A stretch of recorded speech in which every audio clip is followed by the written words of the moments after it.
요새 우리 교회 예배 중에 예배 인원이 갑자기 늘어나는 예배가 있습니다. 혹시 어떤 예배인지 아시나요? 여러 예배들이 많은 예배 인원들이 늘고 예배드리는 분들이 늘고 부흥하고 있지만 요새 눈에 띄는 곳 중에 한 군데가 바로 주일 일부 예배입니다.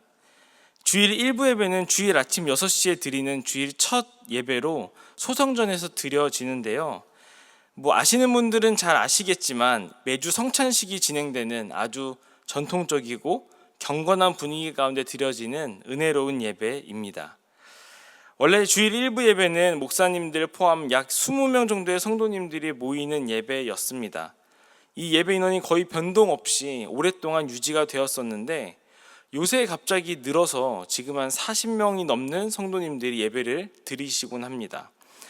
그래서 갑자기 많이 참석하실 때는 떡과 잔이 부족해지기도 하고 매주 성찬 떡과 잔의 개수를 얼마나 더 늘려야 하나는 고민을 하는 은혜가 있는 예배가 이 주일 일부 예배입니다. 갑자기 예배 인원이 느는 것이 신기해서 새롭게 참석하시는 성도님들에게 제가 여쭤봤습니다. 어떻게 해서 일부 예배를 참석하시게 되셨어요? 라고 이렇게 여쭤보니까 출근 혹은 가정 행사 때문에 그런 이유로 대예배를 드릴 수 없는 때에 그래도 주일을 성수하고자 우연히 일부 예배를 참석하게 되었는데 이 예배가 너무 경건하고 은혜로워서 매주 드리게 되었다고 이야기를 하시더라고요. 특히 1년에 2번만 하던 성찬식을 주일 일부 때는 매주 진행이 되는데 이 성찬식을 매주 하니까 느낌도 다르고 또 매주 성찬을 하면서 십자가를 묵상하니까 그렇게 은혜가 되더라는 것입니다. 아직 주일 일부 예배를 한 번도 드려보지 않으신 분들 혹은 궁금하신 분들은 주일 일부 예배를 꼭 참석해 보시기를 바랍니다. 제가 설교를 시작하면서 이 매주 성찬식이 거행되는 이 주일 일부 예배를 이야기하는 이유가 무엇이냐면 오늘 본문 마태복음 27장으로 설교를 준비하는데 이 설교를 준비하는 것을 마치 주일 일부 성찬식을 준비하는 마음으로 준비를 했기 때문입니다. 우리는 수요일마다 이 마태복음을 살펴보고 있습니다.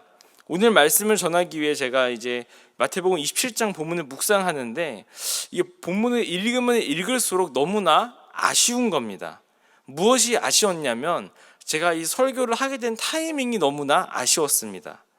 왜냐하면 이 본문 순서가 조금만 더 빨리 돌아왔었으면, 그래서 고난주간에 이 27장을 가지고 설교를 했었다면 너무나 찰떡이었을 것 같은데 이미 고난주간도 다 지나가고 예수님 부활하셨는데 다시 예수님께서 십자가에 달려 돌아가시는 사건을 가지고 설교하려고 하니까 이게 참 너무 뭔가 타이밍도 아쉽고 어떤 말씀을 전해야 하나 좀 이게 쉽지 않았다는 것이죠.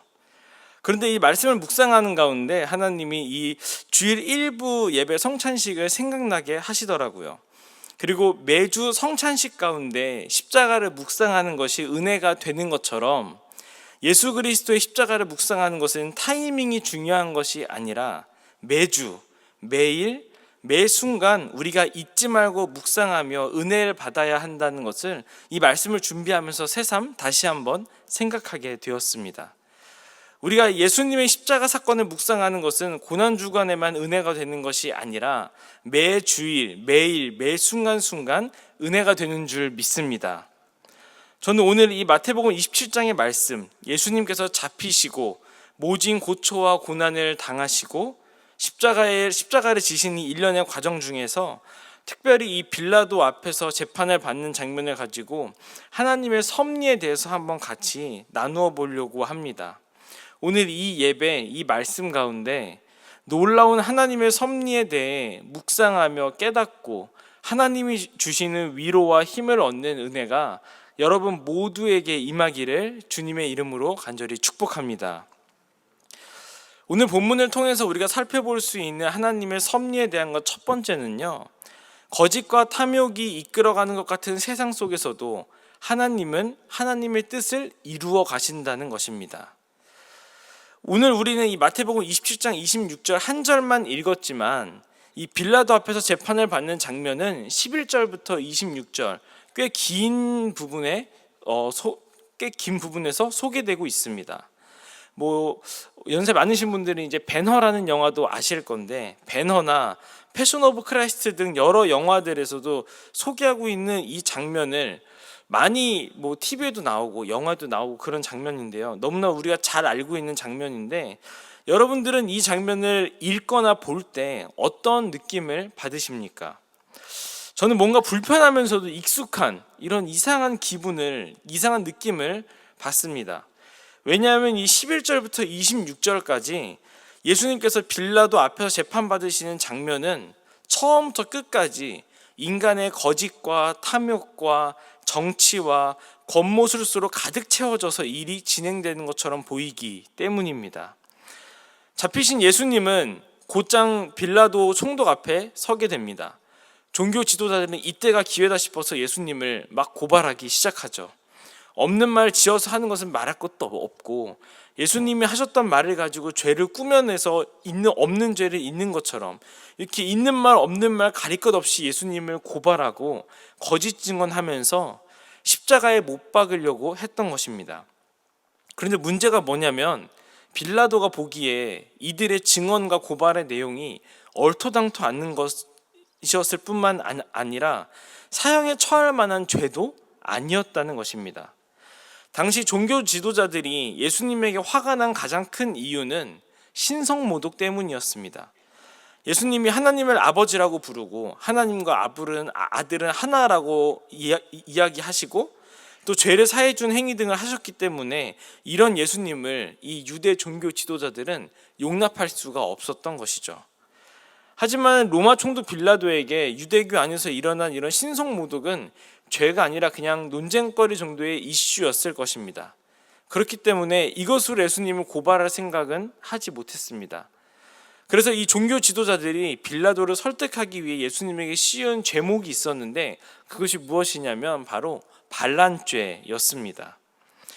예수님이 자신을 메시아로서 주장하며 로마로부터 독립된 유대인의 나라를 만들려고 하는 그런 사람이고, 로마의 번영과 평화를 어지럽히는 반역자라고 이 빌라도를 설득하기 시작했다는 것이죠. 하지만 빌라도가 봤을 때 예수님은 어딜 봐도 반란을 도모하는 사람이 아니었습니다. 빌라도는 총독으로서 수많은 반역자들을 재판해 봤을 것입니다. 당시 예수님이 아니더라도 1세기에는 수많은 자칭 메시아들이 있었고, 그중 일부는 자멸했고 거의 대부분은 반짝 떴다가 로마에 의해 처벌받아서 멸망했기 때문입니다. 이렇게 수많은 반역자들을 재판해 본 경험이 있는 빌라도가 봤을 때 예수님은 반역자가 아니었습니다. 너무나 온순했고 정치적 야심도 보이지 않는 사람이었습니다. 실제로 예수님이 군대를 모았다거나 무력적인 테러를 행한 적도 없었습니다. 빌라도가 보기에 유대 지도자들이 자신들의 정적을 제거하기 위해, 자신들의 탐욕을 위해 이 로마의 힘을 이용하고자 데려온 억지스러움이 너무나도 보였다는 것이죠. 그래서 빌라도는 한 가지 정치적인 꾀를 씁니다. 이것은 바로 예수님과 바라바 둘을 세워놓고 선택하게 하는 것이었습니다. 우리 오늘 말씀 15절부터 18절까지 같이 한번 읽어보도록 하겠습니다. 읽겠습니다. 명절이 되면 총독이 무리의 청원대로 죄수 한 사람을 놓아주는 전례가 있더니, 그때 바라바라 하는 유명한 죄수가 있는데, 그들이 모였을 때 빌라도가 물어 이르되, 너희는 내가 누구를 너희에게 놓아주기를 원하느냐? 바라바냐 그리스도라 하는 예수냐 하니, 이는 그가 그들의 시기로 예수를 넘겨준 줄 알미더라. 아멘. 우리나라에 광복절 특사라는 게 있죠. 이 광복절 특사처럼 유대인의 대명절인 유월절을 맞이하여 죄수 한 명을 풀어줄 수가 있었는데, 이때 바라바라는 유명한 죄수와 예수님 둘 중에 한 명 누구를 살려줄지 선택하라고 이렇게 세운 것입니다. 마가와 누가는 이 바라바를 폭동 중에 살인을 한 자라고 소개하고 있고, 요한은 그를 강도라고 소개하고 있습니다. 이를 통해 알 수 있는 것은 바라바는 실제로 로마의 반역자였으며 그 과정에서 살인도 하고 강도짓도 했던 중범죄자였다는 것입니다. 빌라도가 생각했을 때 바라바는 로마에게 있어서도 유대인들에게 있어서도 용서받을 수 없는 죄인이었고, 예수님과 바라바 둘 중에 선택하라고 하면 어쩔 수 없이 예수님을 살릴 것이라고 계산을 했던 것 같습니다. 그러나 이 종교 지도자들의 생각은 달랐습니다. 무슨 일이 있어도 예수님이 지금 죽어야 했기에 바라바든 더 극악무도한 범죄자든 상관없이 그를 석방하기를 선택했던 것이죠.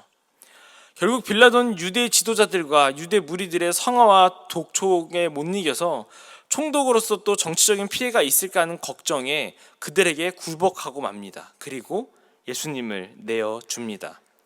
본인은 손을 씻는 행위를 통해 이 재판에 책임이 없다고 공언했지만 결과적으로 공의는 무너졌고 죄가 없음에도 예수님은 십자가형에 처하게 된 것입니다. 제가 이 부분을 읽으면서 불편하고도 익숙했던 이유가 무엇이냐면 이렇게 처음부터 끝까지 인간의 거짓과 탐욕과 정치와 권모술수로 가득 채워져 일이 진행되는 이 모습이 마치 우리가 사는 세상과 다르지 않다고 느껴졌기 때문입니다. 요새 우리나라의 정치를 보면 아까 기도도 해주셨지만 정말 기도가 절로 나오는 것 같습니다. 여야 보수 진보 할 것 없이 거짓과 탐욕과 정치와 권모술수로 굴러가는 듯한 모습에 절망을 느낍니다. 어디 정직하고 성실하고 공의롭고 자비 이런 것들은 볼 수 있는 곳이 없게 되었습니다. 이런 것들을 기대할 수 없는 세상이 되어버린 것 같아서 가슴이 답답해진다는 것입니다. 우리나라 정치만 그런가요? 국제정세도 비슷하지 않습니까? 세계 곳곳에서 일어나고 있는 이 전쟁과 테러와 갈등이 다 각자의 탐욕과 거짓으로 일어나고 있는 것을 우리는 눈으로 보고 있다는 것입니다. 근데 단지 이런 큰 사건들, 세계적인 큰 흐름들만 그런가요? 우리들이 살아가는 일상에서도 이런 일들은 빈번히 일어나지 않습니까? 최근에 신방한 저희 성도님 중에 데리고 있는 직원의 이기심과 정치질로 인해 힘들어하고 고민하는 성도님이 계셨습니다. 그리고 또 말도 안 되는 이유로 부당하게 직장에서 해고를 당하신 성도님도 계셨습니다. 우리 주변에는 이렇게 가득한 인간의 거짓과 탐욕으로만 세상이 굴러가는 것처럼 보이고 오늘 본문에서처럼 어디에도 하나님이 보이지 않는 것 같은 이 상황이 우리에게는 너무나 익숙해서 더 불편하다는 것입니다. 그런데요, 우리가 잘 아는 것처럼 이 모든 일 뒤에는 하나님이 계셨습니다. 하나님이 보이지 않는 상황이었지만 결국 하나님께서는 인류를 구원하고자 하는 자신의 뜻을 이루셨습니다.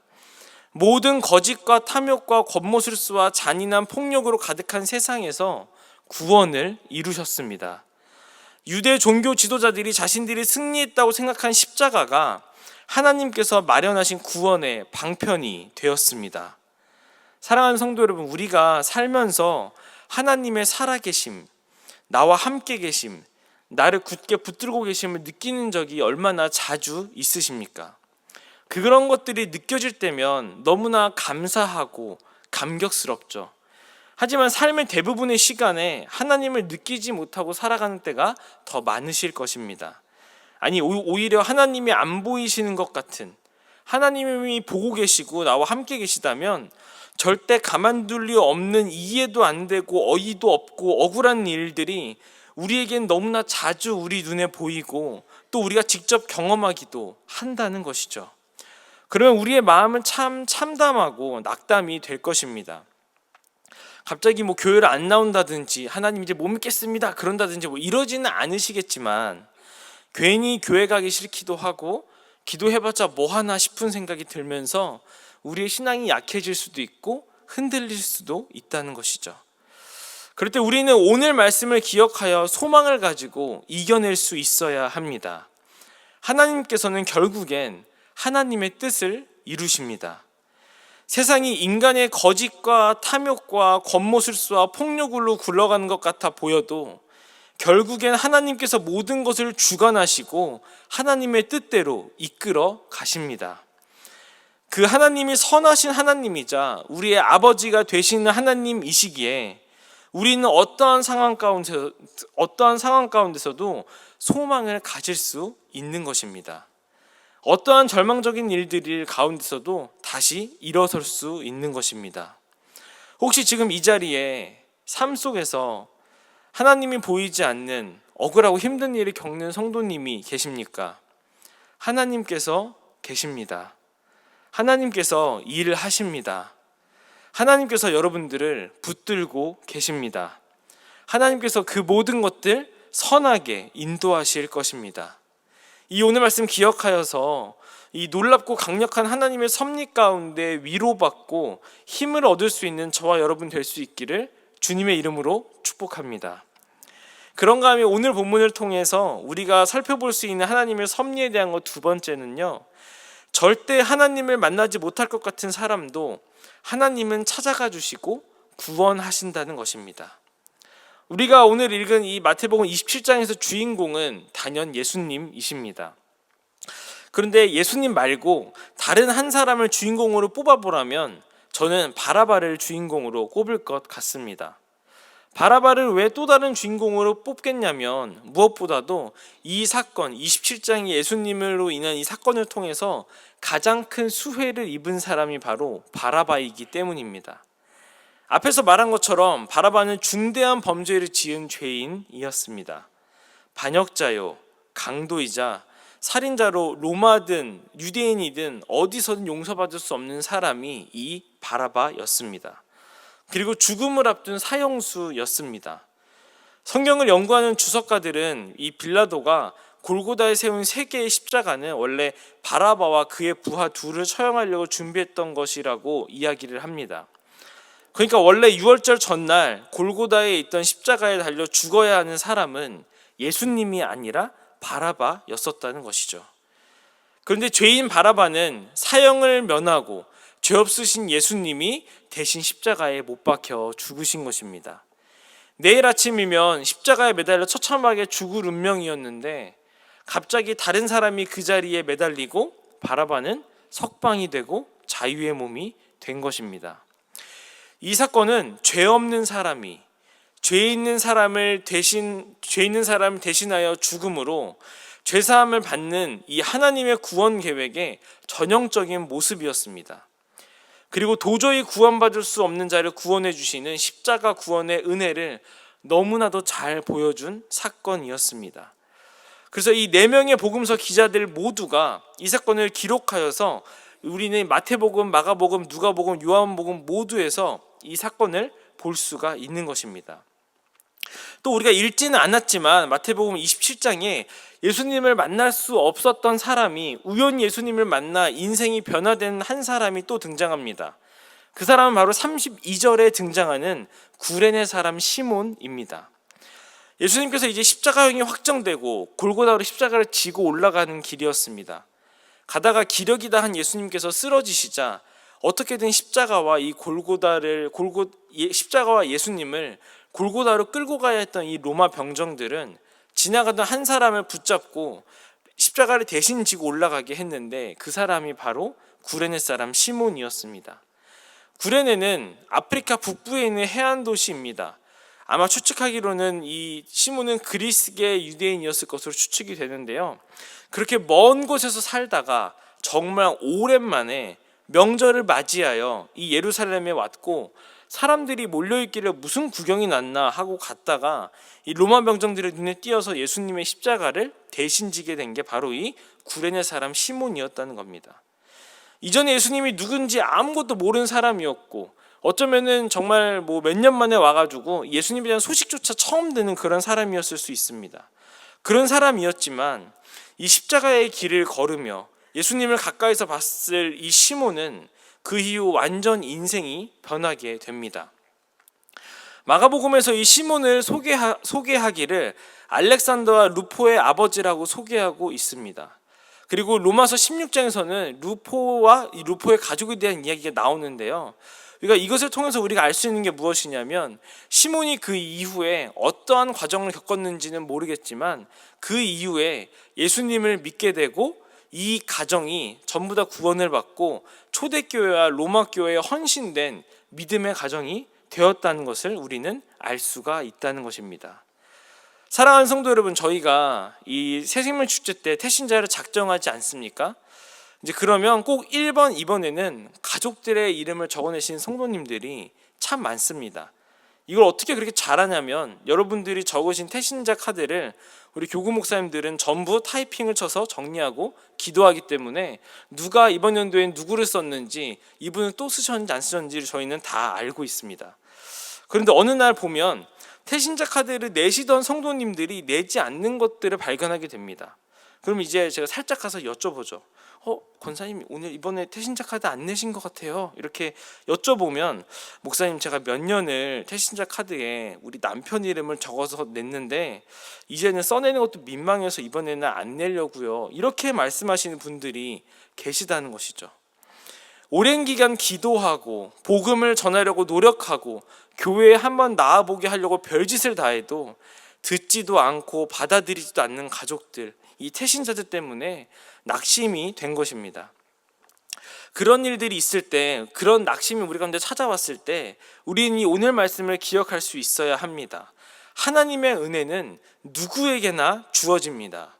하나님께서 만나지 못할 사람도 없고 하나님께서 구원하지 못할 사람도 없습니다.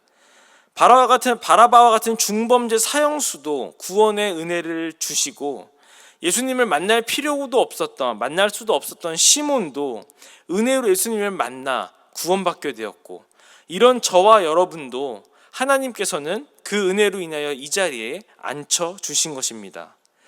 사랑하는 성도 여러분, 새생명 축제는 끝났지만 우리의 사명은 끝나지 않았습니다. 우리의 사명에는 오랫동안 기도하고 붙들고 있는 그 가족들, 나를 낙담시키는 그 태신자들도 있습니다. 내가 봤을 때 절대 교회 안 나올 것 같고 절대 복음은 귓등으로도 들으지 않을 것 같은 그 사람도 예수님께서 만나주시고 은혜 주시면 구원받고 완전히 변한 인생을 살 수 있음을 믿으시기를 바랍니다. 그래서 오늘 말씀을 기억하여서 포기하지 않고 끝까지 복음 전하는 사명에 충성할 수 있는 저와 여러분 모두가 될 수 있기를 주님의 이름으로 간절히 소망합니다. 이제 말씀을 맺겠습니다. 우리 하나님은 살아계십니다. 세상에 거짓과 탐욕이 가득하여 제멋대로 돌아가는 것 같아 보여도, 그래서 하나님이 보이지 않고 죄악과 불의가 가득하여 돌아가는 것 같아 보여도 하나님은 여전히 이 세상을 이끌어 가십니다. 하나님의 뜻을 이루어 가십니다. 또한 하나님의 은혜는 모든 사람에게 주어집니다. 하나님의 은혜가 임하지 못할 사람도 없고 하나님의 은혜가 임하면 구원받지 못할 영혼도 없습니다. 이 믿음으로 삶의 모든 자리에서 그 모든 절망, 좌절들, 어려움들을 이겨내고 극복할 수 있는 저와 여러분, 또 복음의 사명에 끝까지 충성하고 헌신할 수 있는 저와 여러분, 우리 용인제일교회가 될 수 있기를 주님의 이름으로 간절히 축원하고 축복합니다.